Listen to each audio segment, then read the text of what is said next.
Hello? Hello. Hello? Hello. Okay, so now that I've said hello 4 times, actually 5 times, I will tell you what I'm going to talk about today. And that is distributed system architectures and API architectures. Those API architectures, of course, being of the distributed system variety. So, the first item, distributed system architectures.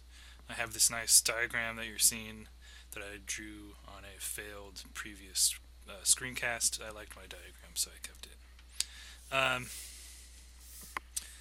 The big thing to lay out first is um, the structure of distributed systems. Basically, you're going to have client applications, which are how the user interacts with the software. it it could be a portal for employees to access company data. um, so you have the client application. You have the server application, which I like to think of as the mothership. There's going to be the most features and code going on in this section. And then you have the underlying database. With a service oriented architecture, or SOA, you're going to have the different business capabilities, aka services, be housed in their own server applications.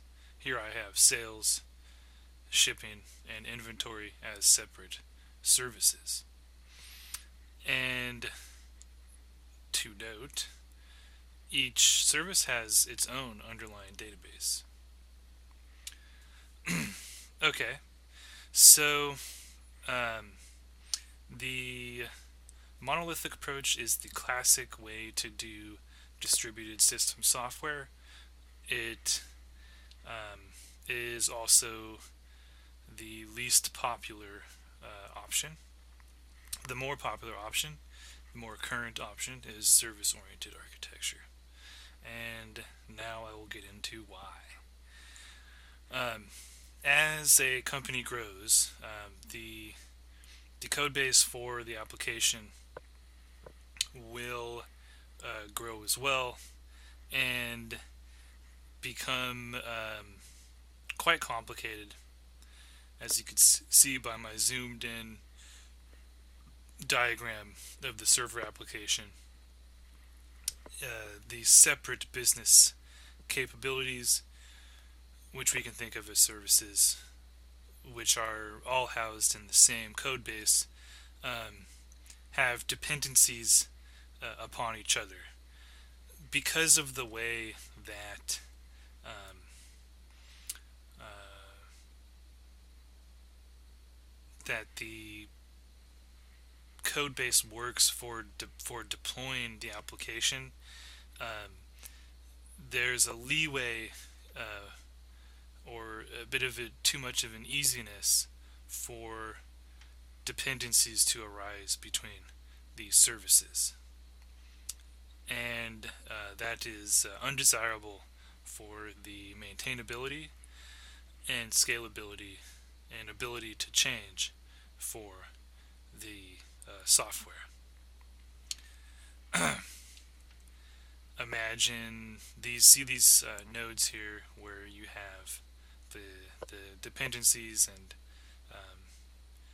one section, one business capability and its code base calling um, a bit of code that lies in another business capabilities code base.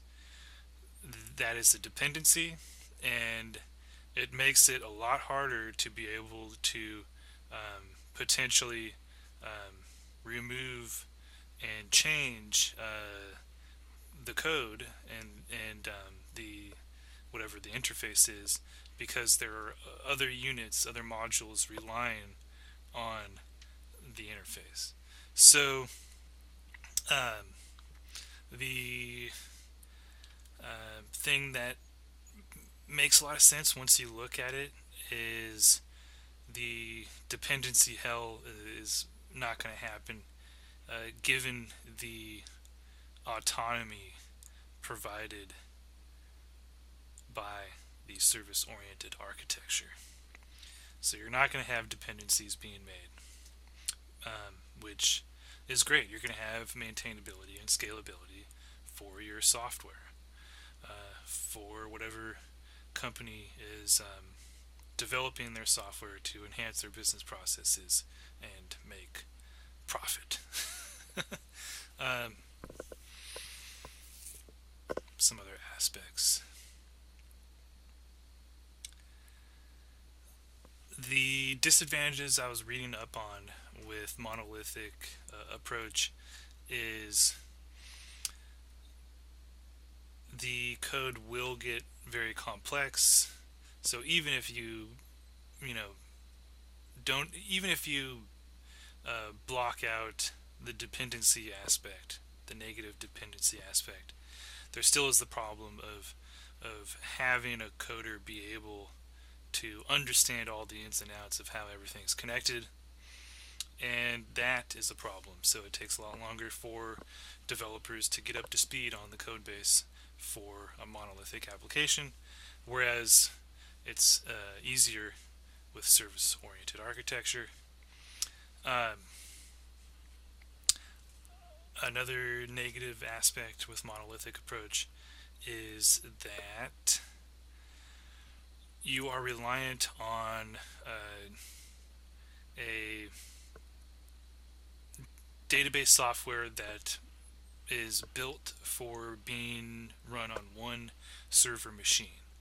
So if the database gets too big, it's going to need to be migrated to a much larger machine, and this will happen as your company is growing.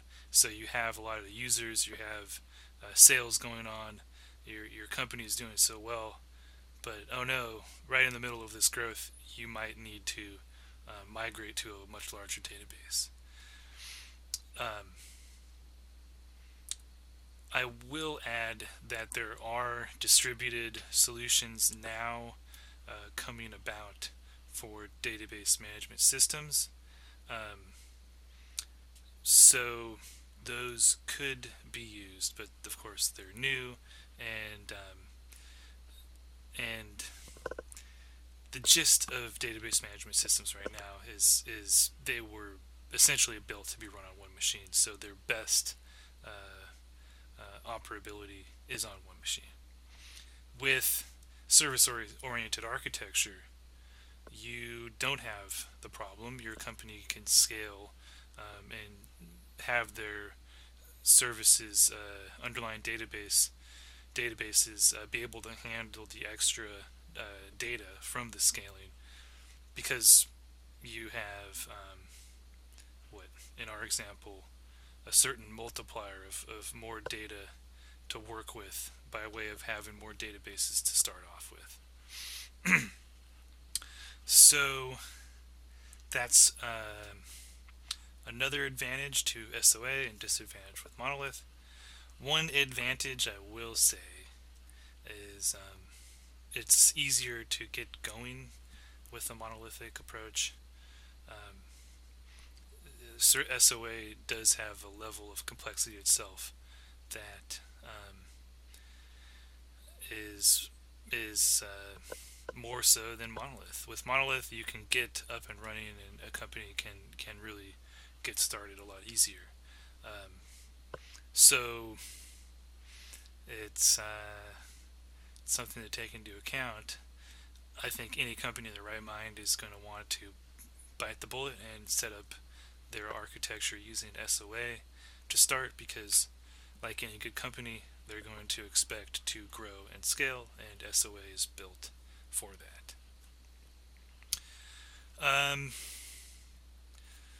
Those are the main aspects that I wanted to touch upon. Okay, I'm going to get into a new part. There was a cool topic that I read about was message-oriented middleware, and this is a feature that can be implemented in SOA. And what it is basically is a intermediary application that can um, facilitate a business process given different services um, doing their part of the process. So this service might be sales.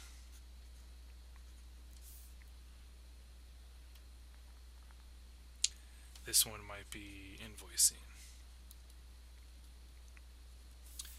And this is actually a direct example from one of my research articles. Sales might have a message that is order accepted,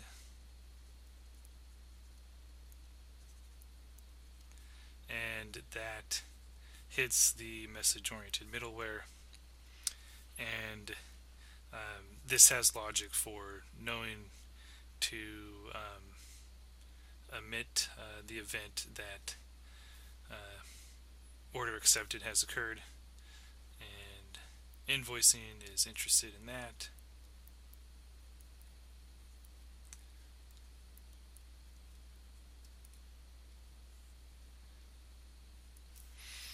And invoicing might do something like customer build.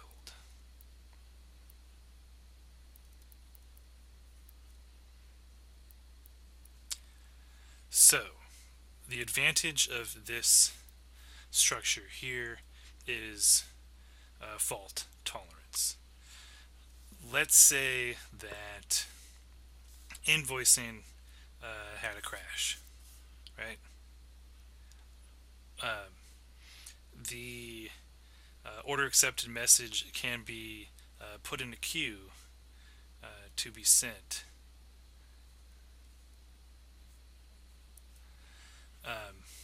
Later on and retried, where at that time the invoicing service is back up and running, and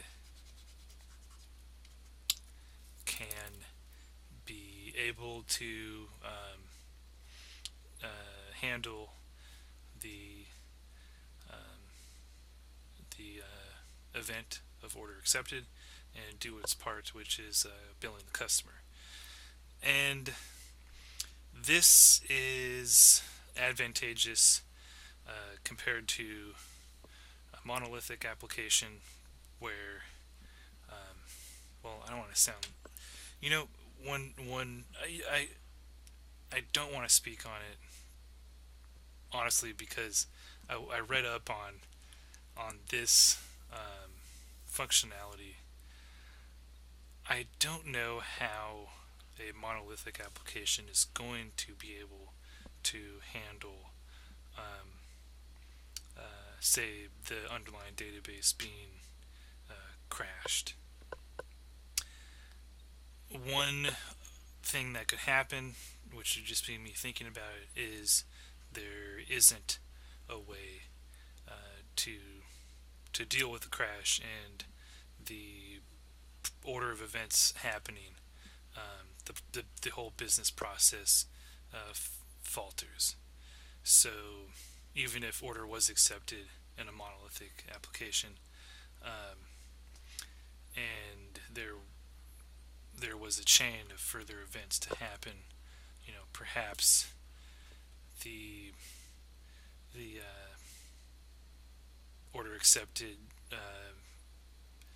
doesn't have an automated way to retry itself in a monolithic approach.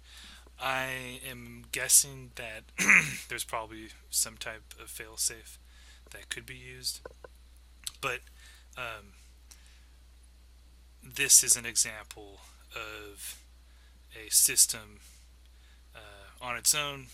I'm not comparing it to Monolith because perhaps there is some level of fault tolerance that there is some level of fault tolerance options out there for Monolith applications, but with this system here, with message oriented middleware, um,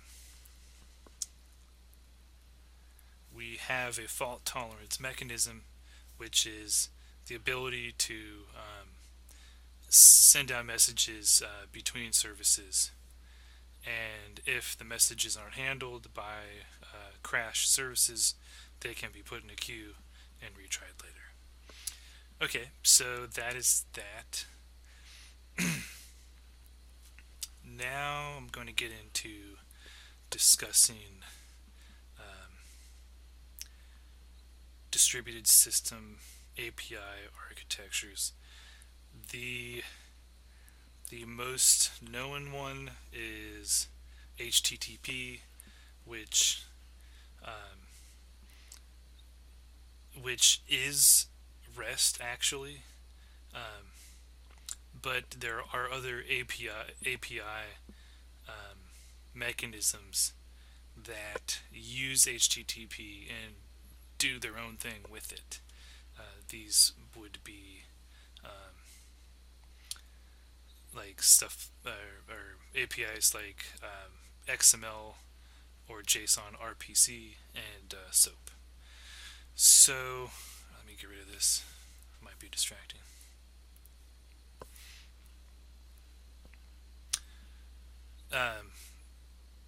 HTTP is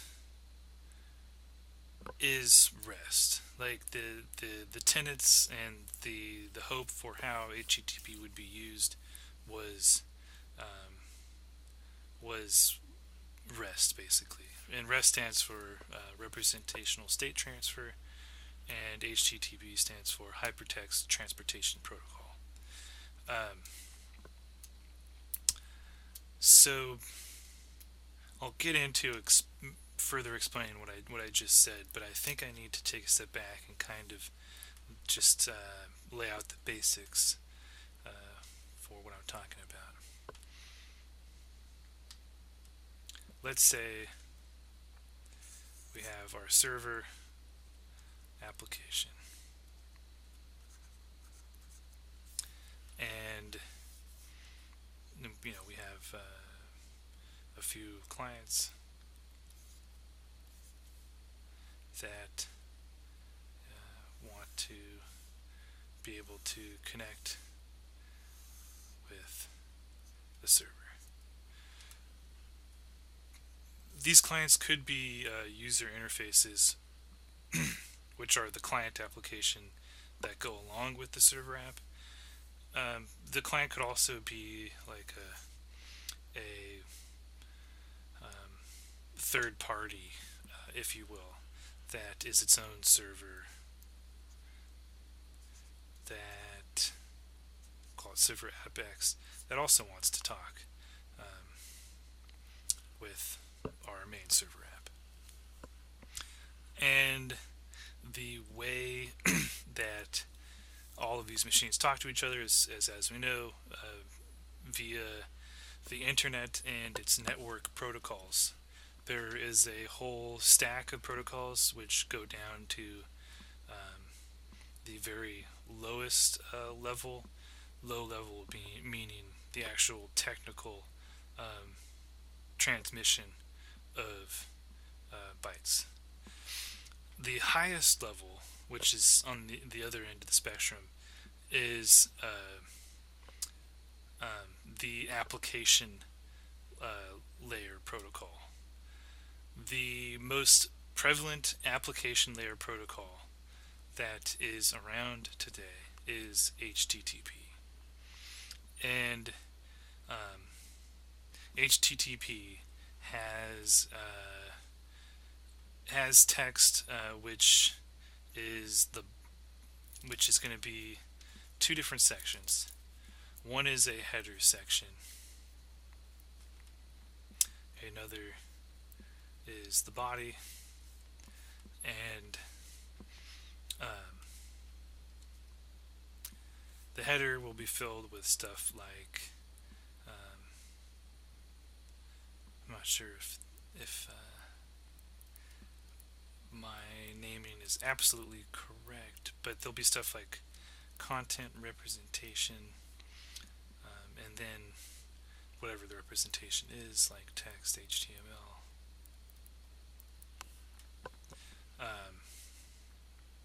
What's some other good ones?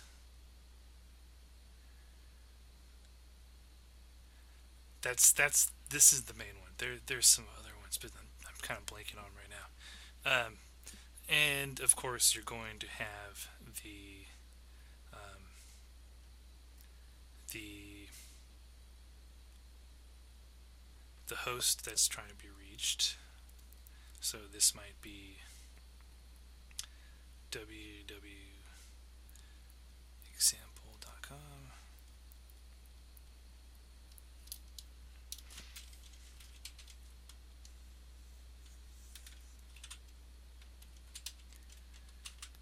And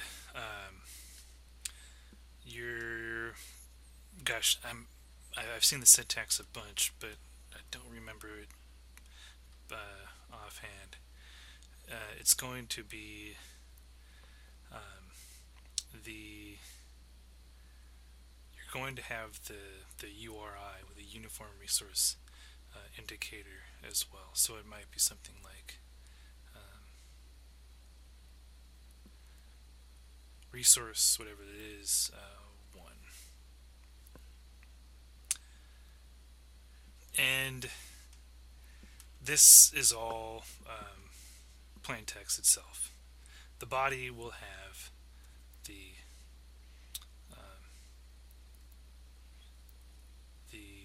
the content of the message. What's kind of interesting is the header is maybe more important than the body.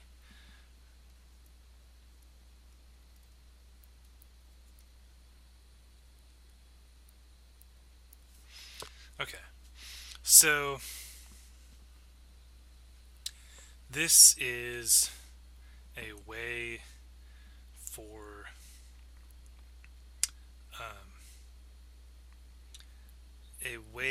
to have applications talk to each other.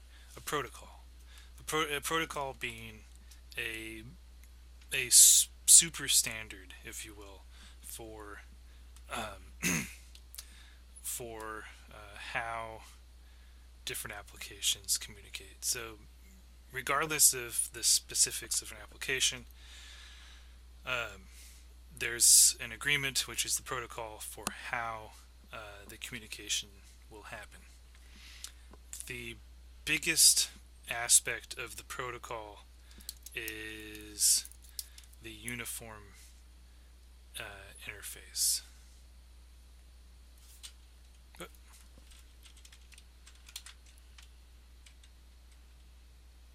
One second.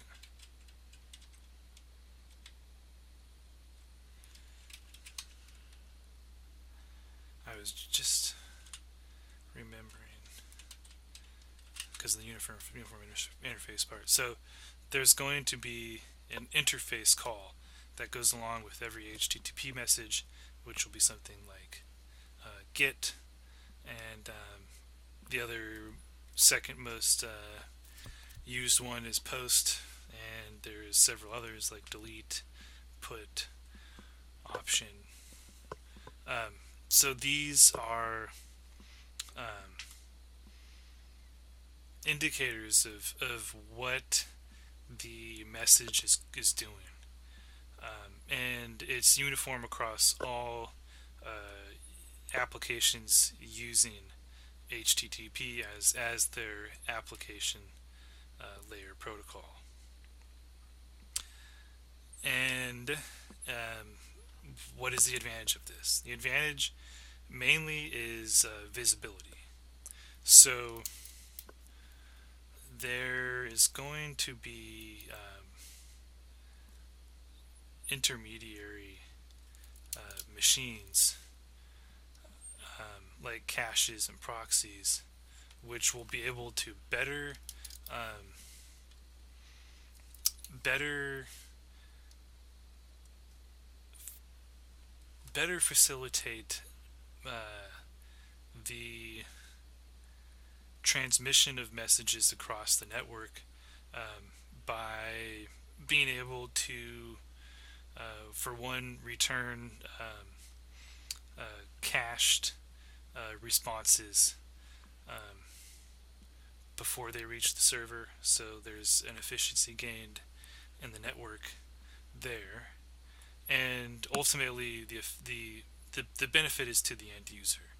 They're able to bypass the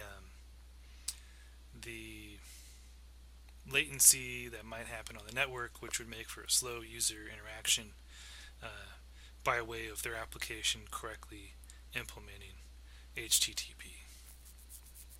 So, just to reiterate, imagine a GET HTTP call to the server from this client. So it calls, and if this gateway cache, as it's known, has cached the response for resource /1, it will be able to know what the response is and return it itself.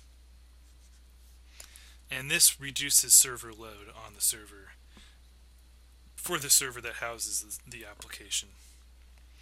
And that's big. And as you would imagine, in terms of implementation, you would want to have a mechanism for the server app letting the gateway cache know. I'm sorry, that was supposed to be a star. The server app letting the gateway cache know that the resource 1 has changed, and allowing for the gateway cache to get rid of the old stale cache data it had.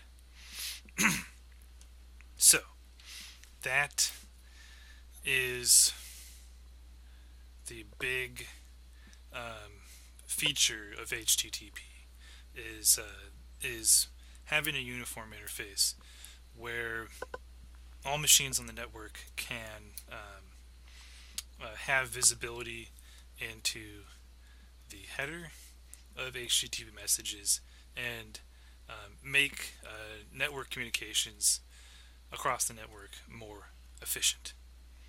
Ultimately, better user experience, because much quicker interaction with their client application. Okay, there's more. There's a lot more. With HTTP, another aspect is the hypertext part. So with hypertext, you of course are, as people that are aware of web programming, with hypertext you can have a link to another resource.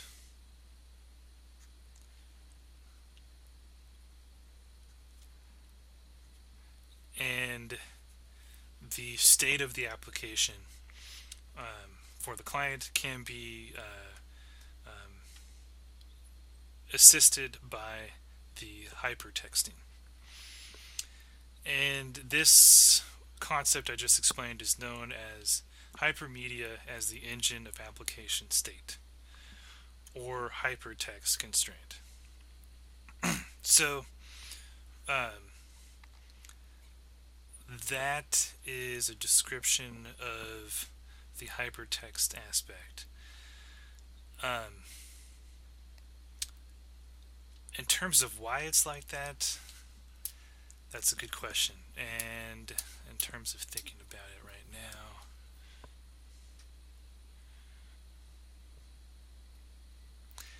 I may want to come back to it, or just note it as something for myself to research, and anybody viewing it too.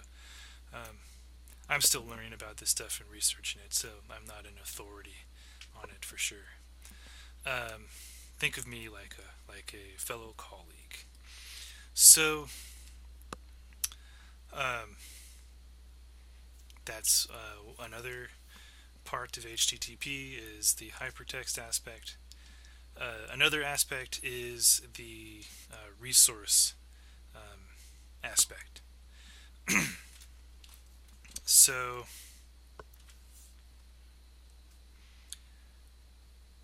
HTTP and REST, representational state transfer, is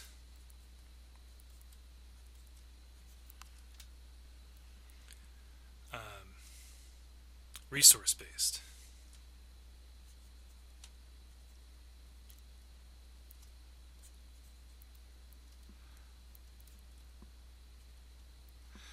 Resource is using the concept of generality to its advantage, and a resource could be um, an image. It could be um, uh, text HTML like I have here. It could be XML. Could be JSON, JavaScript oriented notation. So um, yes, and another aspect. So not only can the resource be um, different representations, one resource itself will have separate representations. That's another aspect. So um, now I'm going to get into comparing the REST HTTP API with some alternatives. And within that, I'll be able to explain the resource part in tandem with the alternatives. So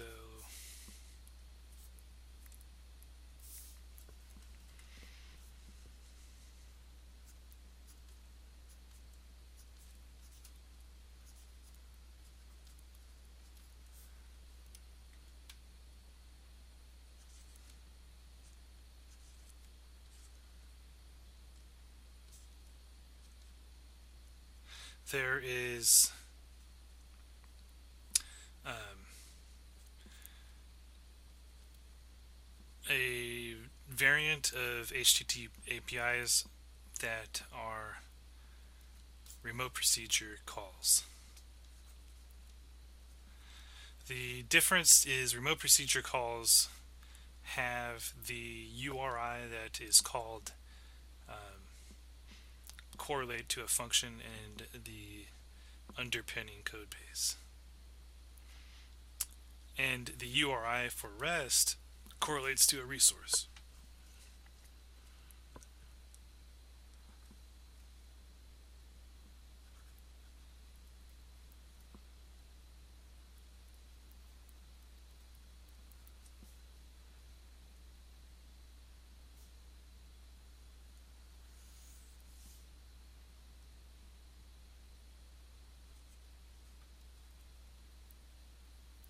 Resource and function or procedure.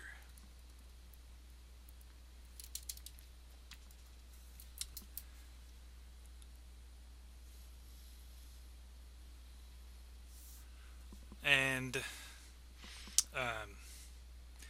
resource resource based a resource based API is going to be more naturally inclined to be used with services that are domain based. So there's going to be data that's going to be controlled, mainly using CRUD operations, which is create, read, update, and delete.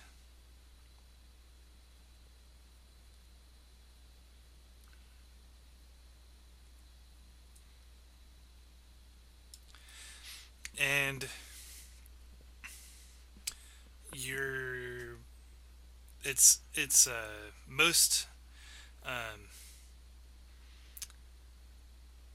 it works most well with or it's able to facilitate CRUD operations very easily. You can do features other than CRUD, but it's a bit harder to manage. With how RPCs have their URI endpoints map to functions themselves, it'll be better for services where you may want to um, uh, do your operations from the mindset of function or procedure calls.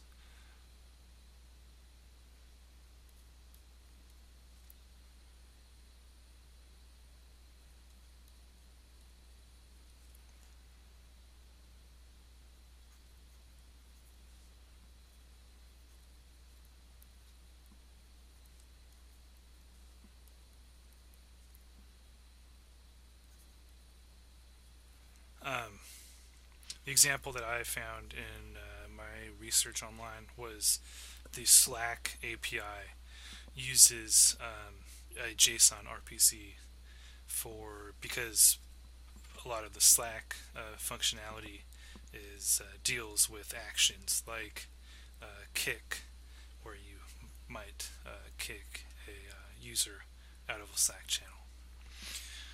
So um,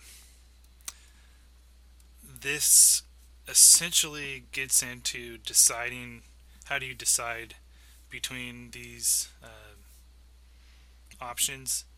If your application, or no, I mean, if your service, you might have an application with several services, right? If one of those services is domain driven, where maybe it's controlling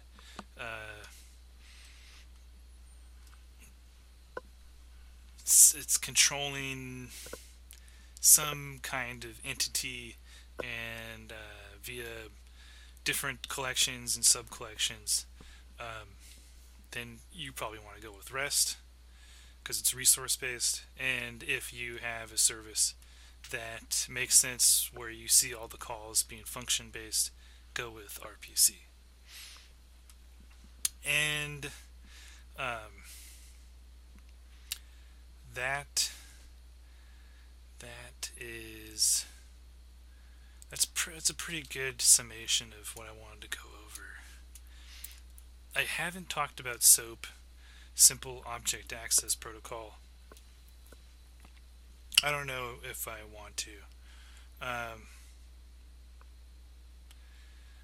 The big difference between SOAP and other RPCs is SOAP actually doesn't have the URI endpoint map to the function it calls. It has the function call be a tag within the SOAP message body, and the parameters a part of the message body. Oh, that's one thing. Okay, yeah. So one thing I forgot to mention: the URI endpoint is mapping to a resource or a function, right? Well, the message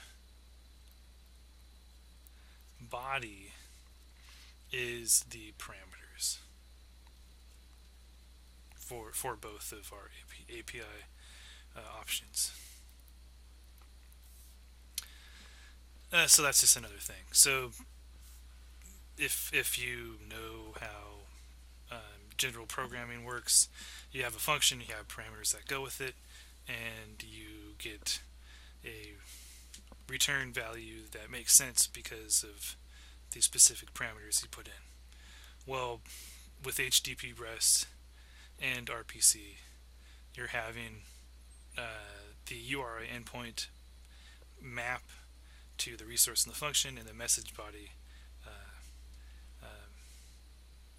be the parameters that go along with the resource or the function.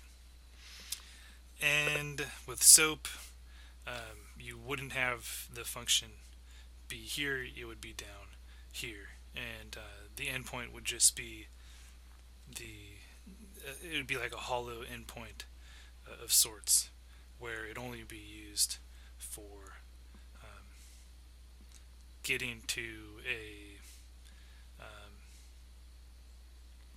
getting to the destination for the machine that is handling the API request. Um, that is the that that's everything for what I can talk about and present on. There's a lot there. I'm just starting to get into um, distributed system software. Um, I'm really enjoying it so far, and what else can I say? I'll say this. Um, I think the way that I presented everything is a way for a person that hasn't seen any of this stuff maybe get an idea for what's going on. That's my hope. Um, there is a there for me researching it. There is a ton that goes into um, the way that HTTP is structured. There's a lot of advantages to it, and of course, to reiterate, the biggest advantage is visibility by intermediary machines to um, bring about network efficiency. There's just so much there, but I'm going to call it quits tonight, and hopefully you enjoyed watching my presentation.